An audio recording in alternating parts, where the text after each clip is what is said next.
Moin Leute, ihr seht hier weit über 30, teilweise 33 Grad und über 300 Fragen von meiner Community. Na, das kann ja heiter werden. Also beginnen wir einfach mal und legen los. Heute geht's um das Portasplit Klimagerät und eure Fragen. Also bleibt dran. Wie ihr seht, beginne ich hier im Atelier. Das ist mein regulärer Arbeitsplatz und hier beginnen wir, auch wenn hier nicht das Portasplit, was ich im letzten Video vorgestellt habe, steht, aber hier möchte ich gleich mal auf einige Fragen eingehen. Nämlich die erste Frage hieß: Marc, warum hast du denn kein normales Klimasplitgerät eingebaut? Ganz einfach Antwort, wer meine Videos kennt: Ja, das habe ich schon, zum Beispiel auch hier in dem Raum, und bin damit hoch zufrieden. Hier möchte ich euch gleich nochmal auf einige Fehler hinweisen, die ich bis jetzt schon gemacht habe. Das Heizen hat ja hervorragend geklappt mit dem Gerät. Bei dem Kühlen gab es aber einige Fallstricke, die ich beachten musste. Fallstrick Nummer 1: Durch das Kühlen mit dem Klimasplitgerät wird hier drinnen der Raum sehr, sehr trocken. Wir haben teilweise eine Luftfeuchtigkeit von 30% und weniger, wenn ich das Gerät anmache. Und dann hatte ich eine gewisse Zeit einen Fehler gemacht. Ich habe es mal über Nacht getestet nochmal. Ich habe das Fenster leicht gekippt. Das bedeutet bei meinem Klimasplitgerät einen Mehrstromverbrauch von 0,5 kWh am Tag. Dachte, ach, ist nicht so schlimm, habe eh eine PV-Anlage. Hat aber einen anderen Effekt.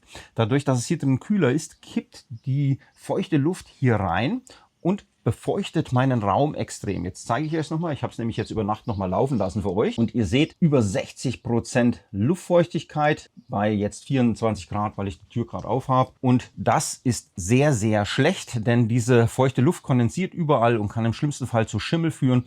Also wenn ihr ein Klimasplitgerät betreibt, lasst lieber die Fenster geschlossen und achtet darauf, dass ihr dann gezielt lüftet und immer mal einen kleinen Ausgleich schafft. Der zweite Punkt, den ich euch nochmal mitgeben möchte: Dazu kraxle ich einfach mal unter meinen Schreibtisch. Wer mein Video kennt, sieht, ich habe hier die ELL eingebaut. Diese hat mich im Winter hervorragend begleitet, super günstig damit heizen können. Aber was jetzt im Sommer auffällt: Hier oben ist so ein kleiner Schlitz. Ich mache das mal auf. Und dort kommt die kalte Luft raus. Und hier ist mein Schreibtisch drüber und die blase ich mir genau hier gegen den Körper, denn ich arbeite fast ausschließlich im Stehen. Und das hat mich so stark gestört, dass ich hier so ein kleines Brett davor gebaut habe. So wird die Luft nach oben und unten direkt verteilt. Hier unten habe ich auch noch einen Schlitz und damit ist das dann alles wieder erträglich. Das wäre vielleicht auch nochmal ein Punkt, wenn man sowas Festes einbaut, vielleicht nicht direkt hinter den Schreibtisch, oder man muss sich so eine Spezialkonstruktion einfallen lassen. Aber ihr könnt mir ja mal eure Meinung dazu mitgeben. Im Großen und Ganzen bin ich mit der Lösung hier sehr zufrieden und ihr seht auch, ich kühle nie auf 21 Grad runter. Ich laufe immer so zwischen 23 und 25 Grad. Das ist bei diesen Außentemperaturen einfach besser erträglich. Auch der Übergang ist dadurch besser. Noch ein wichtiger Punkt: Es werden jetzt auch sehr viele Fragen von euch beantwortet. Eine Hilfe für euch wird unten das Kapitelmenü sein. Schaut doch einfach, ob ihr eure Frage da drin findet. Ich werde nicht alle Fragen beantworten können, aber wenn das Video hier gut läuft, kann ich gerne auch noch einen zweiten oder dritten Teil machen, wenn ihr weitere Fragen habt. Also unten in die Kommentare immer rein damit. Währenddessen ich jetzt auf dem Weg nach draußen bin, noch ein kleiner wichtiger Punkt, eine Frage, die auch immer wieder gestellt wurde: Welche App benutzt du denn? Wenn ihr MyDia-Produkte benutzt, würde ich euch empfehlen, die Smart Home App zu verwenden. Das ist die Original-App vom Hersteller MyDia. Es gibt viele andere Apps, wie zum Beispiel NetHome Plus oder wie sie alle heißen.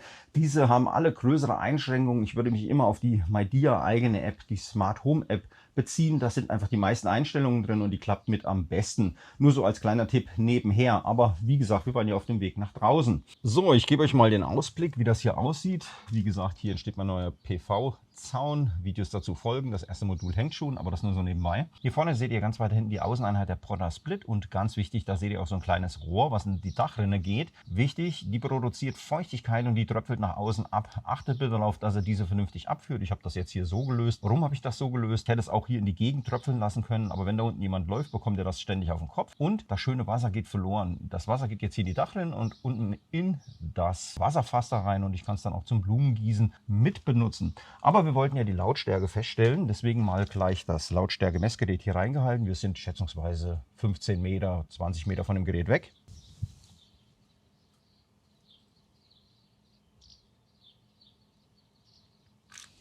Wichtig, ich hatte euch ja vorhin die Außentemperatur gezeigt, das Ding läuft auf Volldampf. Hier hört man es so gut wie gar nicht mehr. Die Außengeräusche sind viel lauter.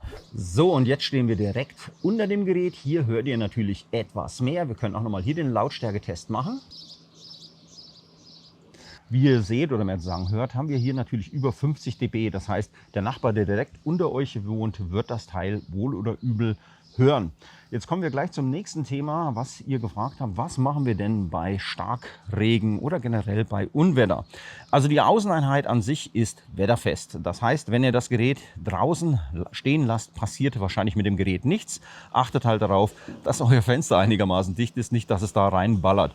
Aber ein wichtiger Punkt, den hatte ich ja schon im letzten Video gezeigt. Ihr könnt das Außengerät natürlich ohne Probleme abnehmen. Das ist ein Klicksystem. Einfach reinstellen, wenn das nächste Jahrhundertwetter kommt. Und schon habt ihr auch dieses Problem gelöst. Dann seht ihr natürlich hier, das will ich gleich mal ein bisschen spoilern, bevor ich reinkomme, dass ich hier das Gerät etwas anders montiert habe als in meinem Video. Das heißt, ich habe zwar die Montagetechnik hier unten genutzt, habe aber nicht das Abdichtmaterial aus dem Video benutzt. Denn das im Lieferumfang enthaltene Abdichtmaterial ist zwar schön und schick und kann alles wunderbar ans Fenster angeklebt werden, aber ich ziehe öfters mal mit dem Gerät um. Es ist ja ein portables Gerät und ständig das Zeug dran und abkleben macht einfach keinen Spaß. Ihr seht, wie ich das gelöst habe. Ich habe das Gerät, ich gehe noch mal ein bisschen hoch mit der Kamera, einfach hier dran gehangen, habe dahinter das Rollo geschlossen, soweit es möglich war.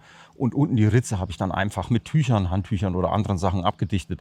Das funktioniert tadellos und ist ruckzuck aufgebaut und ist meiner Meinung nach die bessere Lösung. Das könnt ihr mir ja auch mal mitteilen. Noch ein wichtiger Punkt, ihr habt mich auch zum Thema Einbruchschutz gefragt.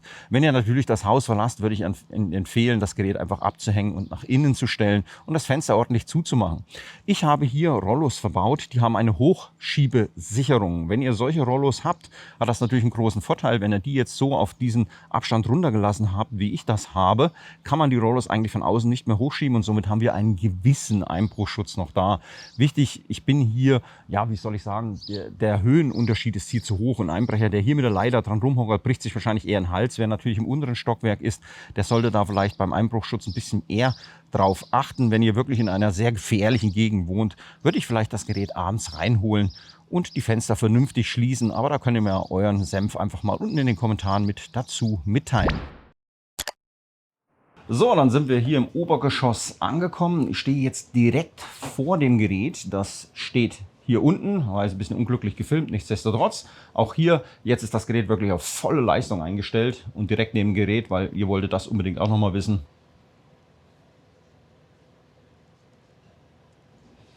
Roundabout 50 dB, ja, das ist laut, aber wie gesagt, das ist volle Leistung. Ihr könnt das Gerät leiser machen, indem ihr in den Silence-Modus geht. Das erkläre ich aber gleich nochmal was dazu.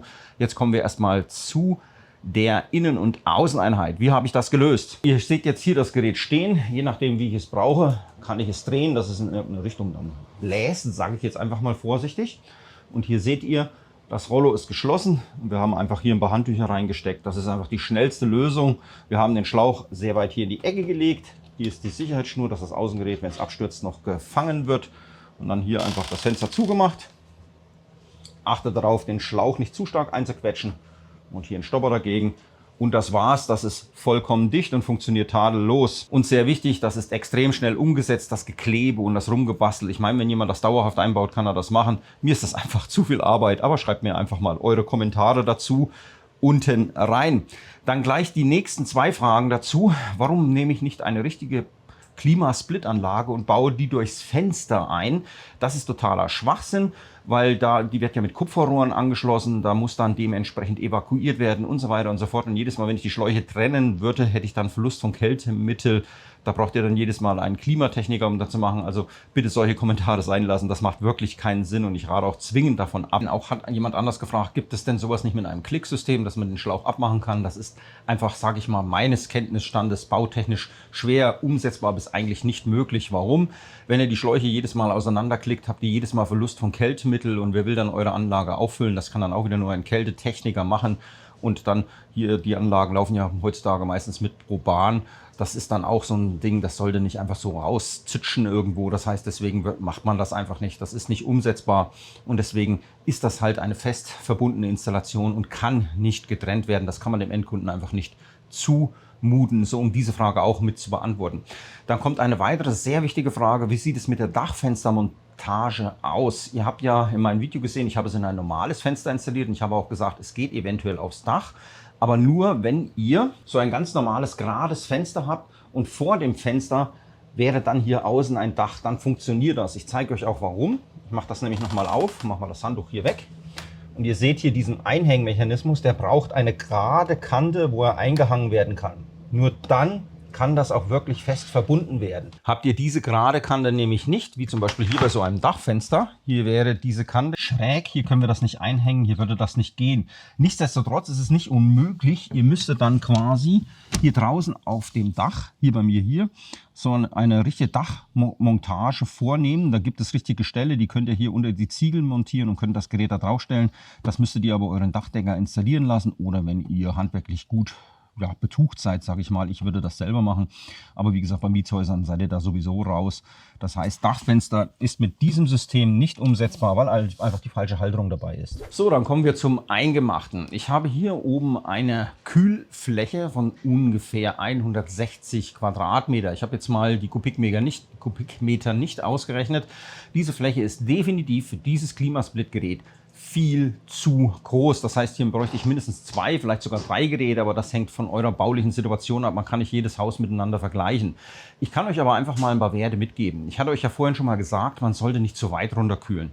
Wenn wir draußen 30 oder wie jetzt 35 Grad haben, macht es eigentlich keinen Sinn, hier den Innenraum auf 20 Grad runter zu ballern. Ich würde da empfehlen, 24 bis 25 Grad je nach eigenem Wohlbefinden einzustellen oder ja, anzuvisieren, sage ich einfach mal. Denn das ist für mich am angenehmsten, wenn man nämlich sonst das Haus verlässt, ist das draußen, als wenn er einmal mit dem Hammer ins Gesicht schlägt und man fällt dann regelrecht um. Andersrum ist es genauso, du kommst von draußen rein und dann ist es hier drin plötzlich wahnsinnig kalt, weil der Unterschied einfach zu groß ist. Wie habe ich das hier gelöst? Ich stelle bei meinem Gerät hier im Schnitt 22 bis 24 Grad ein. Im Moment haben wir 22 Grad eingestellt. Damit habe ich eigentlich einen guten Wert hier erreicht und wir können hier einfach mal einen Rundgang machen.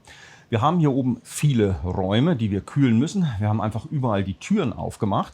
Und jetzt zeige ich euch einfach mal die Temperatur hier im Flur. Diese beträgt ca. 22 Grad, also voller Erfolg. Und ja, ich drehe mich mal hier im Flur. Ihr seht, das ist schon ein ganz schön großer Raum, den ich hier kühle. Hier im Flur gibt es einen Fallstrick, der zu beachten ist. Das ist hier vorne dieser Treppenabgang. Hier fällt die Kälte in das untere Stockwerk. Ich habe hier unten mal ein bisschen Folie hingemacht, sieht ein bisschen dilettantisch aus. Hier wäre es vielleicht sogar sinnvoll, wenn ihr hier ein Brett hinstellt, denn die Kälte geht immer nach unten und rollt dann quasi nach unten weg. Wenn wir das absperren mit einem Brett, kann die Kälte dann noch schön rundherum in die Räume gehen. Das mache ich aber dann meistens, wenn ich hier nicht mehr ständig hoch und runter gehen muss, stelle ich einfach ein Brett dorthin und das hilft extrem, die Kälte hier drin zu verteilen. Was bedeutet das für uns? Welche Temperaturen erreichen wir? Gehen wir doch einfach mal gleich da drüben ins Schlafzimmer. Das ist der Raum, wo ich den Test durchgeführt habe. Warum habe ich das Gerät nicht hier aufgestellt? Erstens mal, das ist nicht mein zentraler Raum. Der ist nun mal der Flur. Und zweitens mal, das Klimasplit-Gerät ist auch nachts noch hörbar. Es ist zwar im Silent-Modus relativ leise, aber wie schon einige Zuschauer angemerkt haben, es gibt wahrscheinlich leisere Geräte. Aber tja, hier muss man auch abwägen. Je leiser das Gerät, in der Regel ist es dann auch schwächer. Und ich will ja auch irgendwie eine Kühlleistung haben. Also ist das ein guter Kompromiss. Und man kann ja auch den Silent-Modus einstellen. Da sage ich aber gleich noch was dazu. Jetzt sind wir hier im Schlafzimmer. Jetzt hatte ich leider das Dachfenster gerade für euch auf. Habe hier ein bisschen was gedreht. Deswegen ist die Temperatur hier wieder ein bisschen hochgegangen. Aber wir schauen mal. Und hier haben wir ca. 24 Grad. Da schaffe ich manchmal auch mit Glück auf 23 Grad. Optimale Temperatur zum Schlafen. Alles top. Im letzten Sommer waren es hier oben 30 Grad und da war nicht so ein Jahrhundertsommer wie dieses Jahr. Also sind hier die Werte super bei mir. Dann gehen wir weiter. Hier drüben habe ich das Zimmer meines Sohnes, da darf ich jetzt nicht reingehen.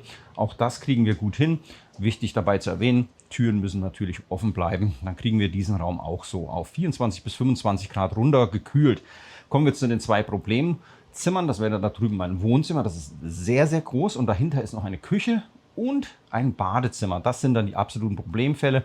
Das kriege ich nicht mehr so ganz hin. So, und hier seht ihr gleich, wenn ich den Raum betrete, hier steht ein Lüfter. Warum steht der da? Ganz einfach, die kalte Luft wird hier drüben erzeugt und wird von diesem Lüfter in den Raum reingeschaufelt. Das funktioniert in der Regel recht brauchbar und so kann ich hier diesen Raum im Durchschnitt auf ca. 24 bis 26 Grad runterkühlen. Also sagen wir mal roundabout um die 25 Grad habe ich hier in diesem doch recht großen Raum und das ist ein sehr gutes Ergebnis, wenn ich hier dran denke. In den letzten Sommern hatte ich hier immer 30 Grad, das hältst du nicht aus, aber funktioniert. Dann hier gegenüber ist das Zimmer meiner Tochter, das kann ich euch jetzt nicht zeigen, ist auch nochmal ein sehr großer Raum, auch da schaffen wir um die 25 bis 26 Grad, wenn die Türen auf sind. Und jetzt kommen die Problemfälle. Kommen wir in den Problemfall Nummer 1, das kennt ihr auch aus meinen Videos, das ist meine Küche, absolute Dachschräge, hier ist wirklich absolut Weltuntergang von der Temperatur. Hier ist wahnsinnig warm immer. Auch das schaffe ich hier so im Schnitt um die 26 Grad zu halten. Ganz spät am Abend habe ich dann 27 Grad. Das ist dann nicht mehr ganz so optimal. Aber man muss dann halt auch sagen, die Physik kommt hier irgendwann an seine Grenzen. Ich kann nicht mit so einem Gerät ein ganzes Dachgeschoss kühlen. Aber selbst 27 Grad sind immer noch besser als 30 oder 35, die ich in manchen Sommern hier drin hatte. Und dann kommt der schlechteste Raum von der Kühlleistung her. Das ist das Badezimmer. Das ist wirklich am weitesten entfernt von dem Gerät. Das wäre hier der Raum. Dieser ist wirklich unerträglich warm. Im Sommer hier können Temperaturen von bis zu 38 Grad entstehen. Aber auch hier, dadurch, dass das ganze obere Stockwerk so schön kühl gehalten wird von der Anlage. Wir gehen mal da drauf. Ich weiß nicht, ob ihr es erkennen könnt. Ich kann euch mal vorlesen. 26,3 Grad. Alles noch im akzeptablen Bereich. Damit können wir sehr gut leben. Also so habt ihr mal die Daten gesehen, die ich hier erzielen kann. Und ich bin damit fein. Ich bin sehr zufrieden, denn was ich sonst in den Sommern hier hatte, war deutlich schlimmer. So, und dann kommen wir zu einer weiteren Frage, die sehr oft von euch gestellt wurde. Wie sieht es denn mit dem Stromverbrauch aus? Ich habe jetzt das Gerät mal auf absoluten Volldampf gestellt. Wir sehen 22 Grad, wir sind hier auf Maximalmodus, ohne Turbo. Es gibt noch einen Turbo-Modus, der könnte noch ein bisschen mehr bringen. Und wir sehen, wir sind jetzt hier fast bei 900 Watt. Das haben viele von euch bemängelt. Hier mal einen ganz wichtigen Tipp, wie ihr damit umgehen sollt. Denn hier mit dem Gerät kann man sehr energieeffizient kühlen. Man muss es aber richtig machen. Und das ist der Knackpunkt. Stellt bitte nicht die Anlage immer auf Volldampf und lasst sie auf Volldampf laufen. Am besten auf 19 Grad eingestellt und immer peitschen lassen, bis der Stromzähler unten glüht. Das ist die komplett falsche Vorgehensweise. Wie würde ich das machen? Ihr stellt die Klimaanlage in einen Raum und stellt eine realistische Temperatur ein. Das heißt, wir haben draußen 35 Grad. Realistisch wären hier wahrscheinlich 24 Grad einzustellen. Dann lasst ihr diesen Raum auf ca. 24 Grad runterkühlen und ab dann reduziert ihr die Lüftergeschwindigkeit. Das ist das A und O, um Strom zu sparen. Wenn der Lüfter auf Auto oder auf Volldampf steht, braucht das Gerät sehr, sehr viel Strom. Wenn ihr da aber eingreift, könnt ihr ganz gewaltig sparen. Ich zeige es euch hier einfach mal in der App. Ihr seht jetzt, ich habe es hier demonstrativ richtig hochgejagt. Und jetzt gehen wir einfach mal mit der Lüftergeschwindigkeit runter. Das mache ich nämlich meistens, ich gehe zwischen 1 und 10%, wenn ich die Raumtemperatur erreicht habe. Wir haben jetzt hier die 22 Grad erreicht, bei euch wären es vielleicht eher 24, wenn ihr nur einen Raum kühlt. Und dann passt mal auf, was hier passiert. Ich warte mal einen kurzen Moment, das dauert immer ein bisschen, bis die App sich aktualisiert. Und schon seht ihr, der Stromverbrauch sinkt und sinkt und sinkt. Da kann man regelrecht zugucken. Wenn ich jetzt noch 5 oder 10 Minuten warte, würde er wahrscheinlich deutlich unter 300 Watt sinken. Ihr könnt zum Beispiel aber auch mal versuchen, den leisen Modus, den Silent-Modus einzuschalten. Und damit können wir den Stromverbrauch nochmal deutlich senken. Das bedeutet gerade für euch, wenn der Raum die Temperatur erreicht hat, schaltet doch die Anlage mal runter und lasst sie nicht immer auf Volldampf peitschen. So können wir sehr, sehr viel Strom sparen. Wir warten noch mal ein paar Sekunden. So, und ihr seht, jetzt ist sogar der Energieverbrauch so weit runtergefallen, dass er fast nur noch bei 30 Watt liegt. Das liegt aber, weil wir halt die Endtemperatur schon erreicht haben. So im Schnitt kann ich das Ding, sagen wir mal, auf 150 Watt runterdrücken. Das ist realistisch. Aber wenn wir deutlich unter 300 Watt bleiben, ist das eigentlich okay. Dann gibt es noch was wir mal ausprobieren könnten. Wir können ja mal hier auf den Energiewert klicken. Und hier sehen wir den richtigen Energiewerte, die Verbrauchswerte. Den ersten Tag vernachlässigen wir. Am nächsten Tag war es schon etwas wärmer. Da haben wir ungefähr 9 kWh am Tag verbraucht. Die beiden Tage war dann etwas weniger Wärme. Da war es nicht so viel. Und hier war es dann richtig heiß. Die letzten 4 Tage war es extrem heiß. Da haben wir hier 9 kWh verbraucht, hier 9 kWh und hier sogar 12 kWh. Das war der heißeste Tag gestern, der Mittwoch. Der war unerträglich heiß. Und da war es dann doch ein bisschen höher mit dem Energieverbrauch. Und da seht ihr mal, was ich hier brauche, um das ganze obere Stockwerk zu kühlen. Und da habt ihr auch mal einen Vergleichswert, wie viel Strom diese Anlage braucht. Wie gesagt, das ist der Vorteil. Wir haben hier einen Inverterkompressor, das heißt, der kann geregelt werden und nutzt diese Funktion auch. So könnt ihr sehr viel Energie sparen. Bei mir kommt das nicht so ganz oder ist das nicht ganz so wichtig. Ich habe eine riesen PV-Anlage, den Strom habe ich sowieso umsonst. Das heißt, bei mir ist es egal. Aber gerade wenn man den Strom dann in einer Mietswohnung bezahlen muss, ist das doch schon recht relevant, was man da für Geld pro Tag rausfeuert. Wenn man hier am Tag, sagen wir mal, 10 kWh rausfeuert und bezahlt 40 Cent, so bedeutet das, für das Kühlen müsst ihr am Tag 4 Euro ausgeben. Nur mal so eine Pauschalrechnung. Aber ihr könnt mir mal eure Rechnung auch gerne unten in die Kommentare reinschreiben. So, zu guter Letzt die Frage zum Heizen. Ihr seht, das Gerät hier kann heizen. Ich hatte es im letzten Video gezeigt. Es ist ein bisschen frickelig, das müsst ihr dann auch mit dem Fenster irgendwie hinbekommen. Weiß nicht, ob das im Winter die beste Lösung ist. Wer das Heizen nicht braucht, das Gerät gibt es auch ohne die Heizfunktion. Da ist es vielleicht ein paar Euro billiger. Aber im Moment ist es doch fast immer überall ausverkauft. Nichtsdestotrotz, ich packe euch mal den Amazon-Link unten nochmal rein. Wichtig ist, es ist ein Affiliate-Link. Der ist auch dementsprechend gekennzeichnet, weil sich einige beschwert haben. Das ist bei mir immer gekennzeichnet. Durch diesen Link oder durch den Kauf über den Link habt ihr keine Mehrkosten, aber ihr unterstützt meinen Kanal. Und ganz wichtig, wenn ihr meinen Kanal generell unterstützen wollt, ihr könnt natürlich hier auch eine Kanalmitgliedschaft abschließen oder auf meiner Homepage einfach mal die Kaffeekasse besuchen. Dort könnt ihr mir einen digitalen Kaffee ausgeben und meine Projekte unterstützen, denn das hilft mir sehr, wenn ich mal irgendwelche Tests für euch machen möchte und möchte vielleicht auch mal so ein Gerät selber kaufen. Brauche ich Geld dafür und das geht natürlich nur mit eurer Unterstützung. Der Vorteil, dann kann ich frei reden, so wie in diesem Video auch. Hier hatte ich keinen Hersteller, der mir irgendwelche Vorgaben gemacht hat. Ich konnte hier frei reden, frei meine Meinung komplett preisgeben und somit habt ihr meine echte Meinung heute hier in dem Video gehört. Wenn euch das Video oder das Format generell gefällt, gebt mir doch bitte mal einen Daumen hoch, gebt mir eure Kommentare unten rein, stellt weitere Fragen. Vielleicht gibt es auch nochmal einen zweiten Teil zu dem Video, wenn das hier gut läuft. Also, wir sehen uns in den nächsten Videos. Tschüss, euer Marc auf YouTube.